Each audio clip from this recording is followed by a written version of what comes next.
No, I used to ask my friends sometimes in the refugee camps. Imagine that tomorrow morning you will wake up and you will find that no Israeli exists in the West Bank. What you will do?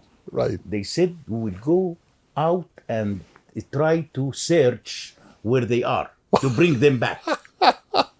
It is like friends in Gaza. Sometimes when I talk to them, they ask me, Bassem, can you describe to us how the Jewish people looks like? We miss them.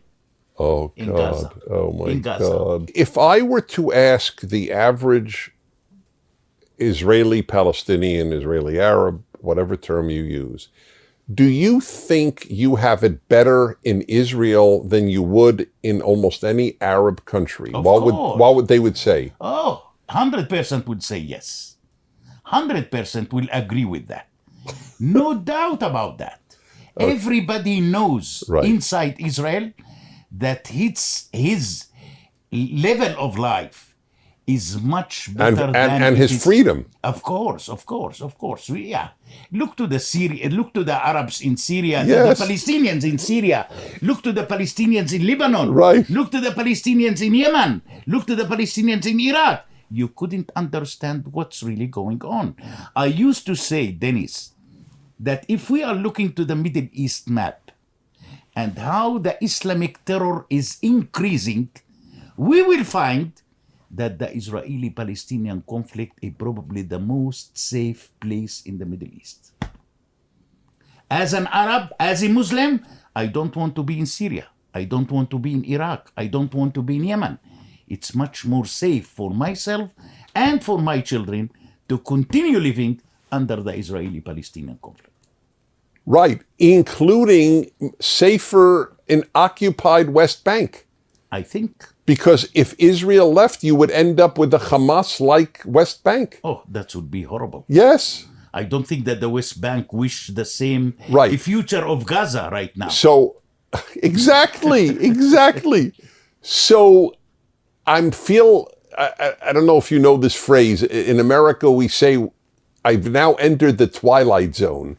I have entered a strange place where there is 100%, you said, of Israeli Arabs would say, we have it better than any other Arab in the world. Right. And yet we want Israel basically destroyed. Yeah, this is sometimes, let's say, people are speaking from two different faces, unfortunately. And each time they are looking, which face is more comfortable for this question and which face is more comfortable for that question. It depends with whom they are talking. It depends which kind of question you are asking. But people from their hearts secretly knows that their life in Israel much better than it is under any other Arab country around. Right, but you have even added a point that nobody in the West even would even consider. It's better on the West Bank, in the Palestinian territories, under Israeli occupation than if Israel left. Of course. Of course. You say it is much safer. Much safer and freer. I used to ask my friends sometimes in the refugee camps. Imagine that tomorrow morning you will wake up and you will find that no Israeli exists in the West Bank. What you will do? Right. They said we will go out and try to search where they are to bring them back. It is like friends in Gaza. Sometimes when I talk to them, they ask me, Bassem, can you describe to us how the Jewish people looks like? We miss them. Oh, in God. Gaza. Oh, my in Gaza. God. Listen, it is horrible. I think that after the Israeli withdrawal from Gaza, Gaza became a real hell. Exactly. Yeah. No doubt about it.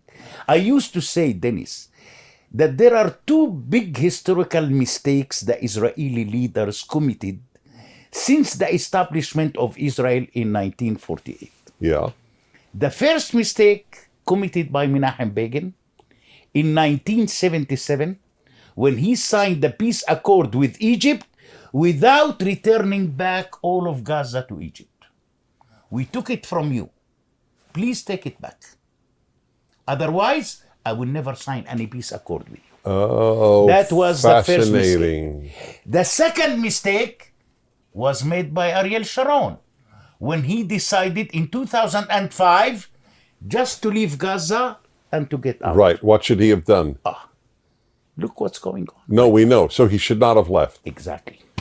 So again, let me explain to all of you. In 1967, Israel, in the war that they really had to fight, or they would have been destroyed, it was against Egypt, Syria, and Jordan, and they conquered Egyptian territory, the Sinai Peninsula, and this little piece of land known as the Gaza Strip. That's why it's called a strip.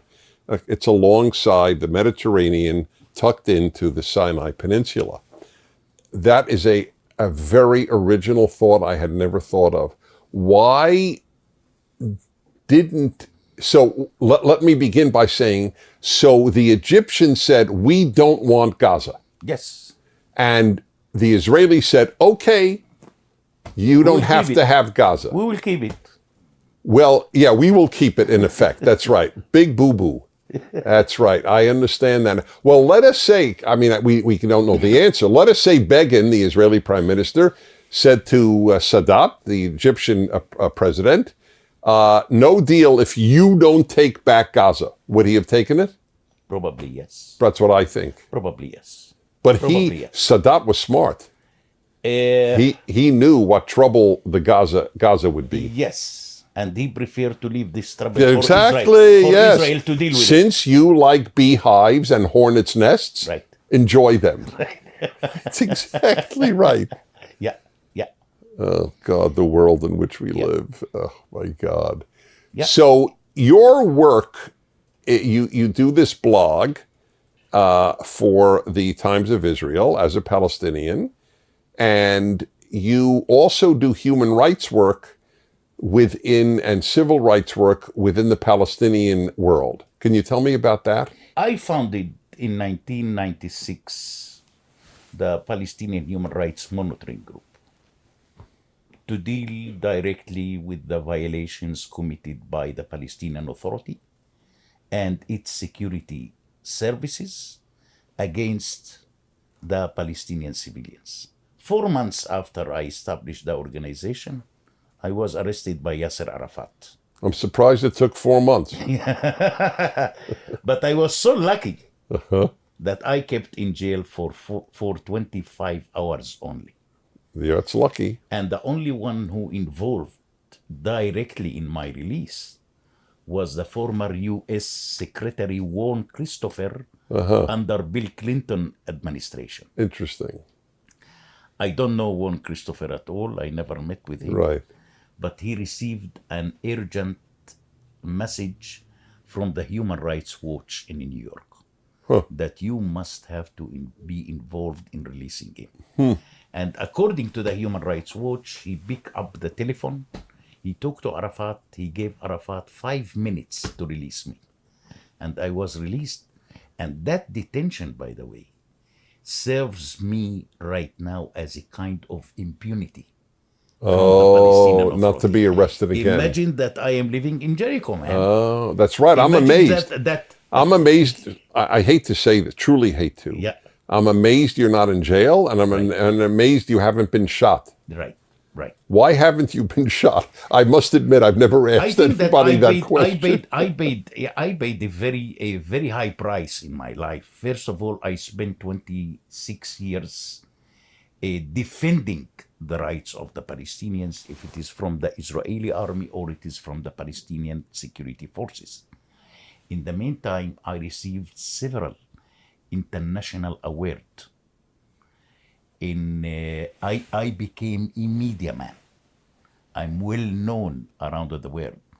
I almost visited over than 93 countries around the world talking about the Israeli-Palestinian conflict. So for the Palestinian Authority, you became an international character Oh, so you're protected. Yes, and that's really... You're too well known. Exactly. Oh, I'm happy. Thank God to hear that. Yeah. We have questions always, so we've touched on this, but I'd still like to take our weekly question, and we'll find out from whom. Yeah. Hi, Dennis and Bassem. My name is Tierna. I'm 17, and I'm from Los Angeles, California. And my question is, what does the future hold for peace in the Middle East, given the recent conflicts between Israelis and Palestinians? Okay, there you go. So that's, of course, the larger question of our whole discussion. Unfortunately, I am a person who is considering the Israeli-Palestinian conflict as an unsolvable conflict. You know, I just want to say, I respected you before you came, and you've just doubled it. People are not mature enough, I think, to acknowledge when there aren't solutions. If the issue is not even, in this case, I mentioned your courage, but in this instance, this is just maturity. Be real. There is no solution at this time. That's exactly right. I want to drive the lady who asked the question even more crazy. Okay. By saying that sometimes it looks like to me that the Palestinian leadership, if it is the Hamas in Gaza or the PA in the West Bank, they are against the two-state solution for two people. They are completely against. Mm-hmm. What they are in favor of is a three-state solution for two people. Because the Hamas right now, building its own Islamic emirate in the Gaza Strip, Abbas is building his own empire in the West Bank and the State of Israel. This is how we are living in the past 12 years. And looks like that everybody is so satisfied with his own. Are the This people... is the solution. That's fascinating. Yes, exactly. This is the solution. Right. What you are talking all about. I know it now. Tell me if I'm wrong. I have been to the Palestinian territories often. I was never in Gaza, but I was in the Palestinian territories, what's called the West Bank. Yeah. All I saw was building and more building and more building. Oh. Is that accurate? Of course. You know why? Because we have an open borders with Israel. 24 hours we can move inside Israel and getting out. This is why there is no blockade from Israel on the West Bank. This is why the West Bank is just growing day by day. Yes. If you will come these days to Ramallah, right. you will I did. find It was in Ramallah. Yes. which is not exist in Washington, D.C. And one more thing that is worthy of note. A restaurant that believes it has the finest hummus in the world. Do you agree with that? And it is much more expensive than in the UK and Paris, by the way. Bassem, you cracked me up. So I'm reflecting now on the ocean of lies in the Western media and the universities. Israel is committing genocide. As I often point out, it is the worst genocide ever committed because Palestinians keep growing in numbers. Yeah, we are. So it's a very failed genocide when the group is growing. You know what I noticed here, especially in the United States and in the campuses and in Europe, that there is a kind of a fight between those groups like the BDS, the students boycott, for justice, divestment, sanctions. Yeah, the students for justice for Palestine. Yes, right. The Jewish Voice for Peace. Right. These people has a real fight with Israel. Yes. On a specific agenda, but they are using the Palestinians. They are not falling in love with the Palestinians. Right. They don't like us at all, by the way. Uh-huh. But they are using us. Right, you're so And this smart. is unfortunately how the Palestinian case has been used. That's right. Since 1948 until these days. The left uses Palestinians, the left That's it. uses blacks, the That's it. left uses That's it. women, the That's left uses gays. What these The leftist left- people that's ever it. benefited the Palestinians? Tell me. Zero. Tell me. Zero. That is exactly right. Yeah. Which would interest me tremendously. In light of your realism and truth-telling, how do you explain the hatred for Israel in the world? I think that it is something related to the anti-Semitism rather than to any other things. I agree. And I believe that Europe, as an example right now, is trying to move backward towards its own history with Israel. And unfortunately, Europe also, in the meantime, using the Palestinians right now to fight Israel. I don't think that we, the Palestinians, the problem is that the Palestinian leadership didn't realize yet how much we, the Palestinians, has been used by the others. They didn't realize yet. Probably they realize it because these days we also used by our own leadership. Look to the Hamas, how they are using their civilians as a human shield. Right. Look to the Hamas, how they are protecting their rockets by using their own inhabitants over there. Right. Look, so we also used by our own leadership these days. So on the West Bank, where it's not Hamas, if there were free elections among Palestinians on the West Bank, who would they vote for? For Fatah or for Hamas? I have very interesting answer for you. Just 2 months ago, there was a survey conducted by the University of Al-Najah in Nablus. A survey. Right. And the question was, if the elections will take place today, for whom you are going to vote? Right. You couldn't believe what the results were.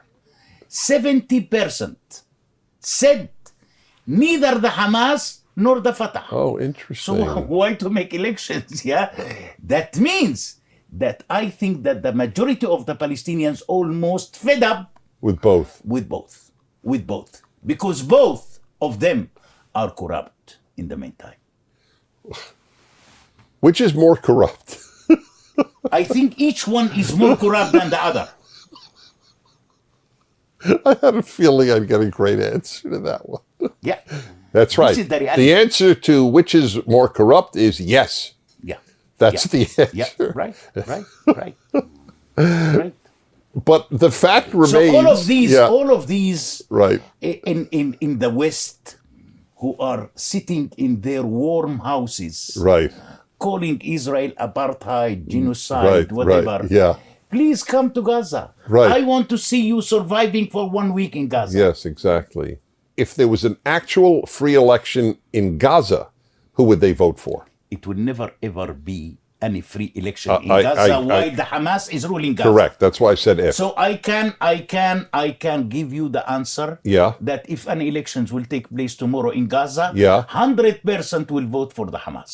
Because if you are going to vote for another one, you will be killed. That's correct. Yeah, I understand. that's it. No, it's like voting for Exactly. It's like in Iran, Syria, it's like in Syria, Sudan, in it's Syria. like Yeah. Syria. Yes, I Yeah, agree. It's an Arab Right. regime. So what do you think, though, as a Palestinian, if they could secretly vote, what would it be? See, Or is it a silly question? the It's okay. You could say it's a silly the question. majority Yeah. of the Palestinians in Gaza Strip Yes. right now Yeah. don't want elections, don't want anything. They want only one thing. Food. How to escape from Gaza to another country. Oh, fascinating. This is what the people are. When I talk with the youth people in Gaza, Interesting. they used to tell me, listen, Bassem, if Israel tomorrow morning will open one of its passages for 2 hours, Yes. Everybody would leave. 30% of the youth will escape will flee to another country. Here's a waiting real great question. Yeah. That nobody would answer. But so Gazan, if you could live among Palestinians in Gaza or among Jews in Israel, where would you live? In Israel. Even the Gazans. Of course. Oh, of course. Of course.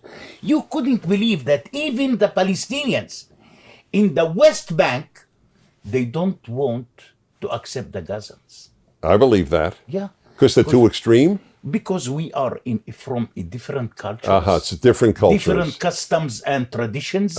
Even different accent. It's a different language. accent? Yeah, is their accent Egyptian? Egyptian, It exactly. is? So exactly. they would say Gumhuria. Yes, Gumhuria. Right. Yeah.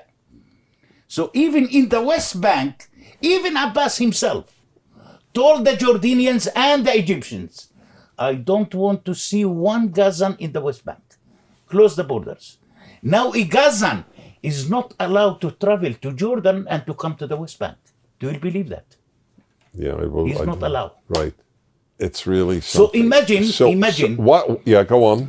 Imagine that we, the Palestinians, are still very interesting to keep Gaza separate Of course. from the West Bank. Right. And I want to remind everybody who is going to see us that the only one who united the West Bank with Gaza is Israel after the 67. Oh, yeah, because of the mistake that Begin made.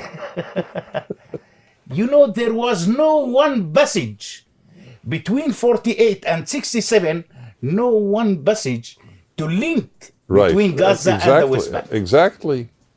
I never thought of that, which is my fault, but that is fascinating. Yeah. Do you ever debate Palestinians Sometimes, yes. in the West Bank? But not on cameras. Not No, not when on I'm visiting. So you're not on Palestinian television?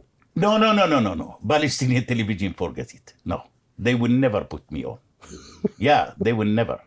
Yeah. Too bad. Yeah. That would be a great day. Are you on Israeli television?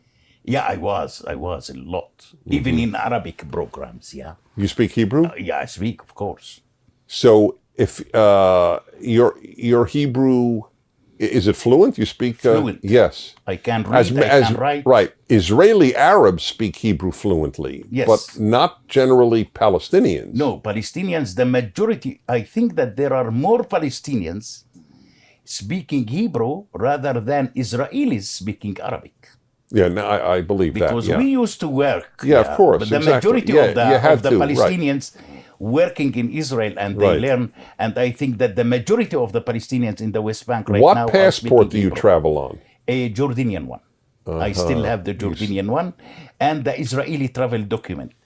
The Israeli travel document, I'm using it only when I leave Israel and I will come back to Israel. And your children, what do they travel on? The Jordanian passport. Also still, Jordanian. They yes, got it through yes, you. Yes. I see. Yeah. We still can keep talking till tomorrow. That's correct. Forgive me for philosophizing, but this is what I do. The issue in life is truth. Al-haqiqah. Right. It's painful. Truth is painful. Yes, but for people like you and me, it's liberating. For very few We people. For breathe. very few people. For very few people. Yes. Yes. This is so important. Yeah. That's what it all boils down to. Right. We just live in the world of lies about the Middle East, about everything else. I mean, but we're talking now about the Middle East. The situation, the objective situation of a Palestinian under Israeli rule is good. Much better than Yes. it is under any other Arab country. Yes, exactly. Yeah, I can speak it very proudly and loudly. Would the angry Palestinians in the parliament, in the Knesset, would they agree with what you just said? Between themselves, yes. Yes, between themselves. Yeah, of course. You know, these people getting a salary of over than $4,000 a month. Come on, this is Right. paradise. This is paradise. You don't make that in Lebanon. You couldn't make it in Ramallah. In Ramallah, you couldn't That's make it. right. Yeah. Oh my God, you are a joy, my friend. Thank you. You Thank really very are much. a joy. Thank you. Let me philosophize one more time before I say thank you to you officially. The greatest perk of all of my work is meeting wonderful people. And you are one of them. Thank you so much. It's a pleasure. So God bless you. Thank you so much. Thank you. Thank you. Thank you. Bassem Eid is a major Palestinian figure and journalist and writer, but most important, a truth seeker. And I don't know if there's a difference between courage and truth seeking. Right. I don't think there is. I'm Dennis Prager. This is the Fireside Chat. I'll see you next week.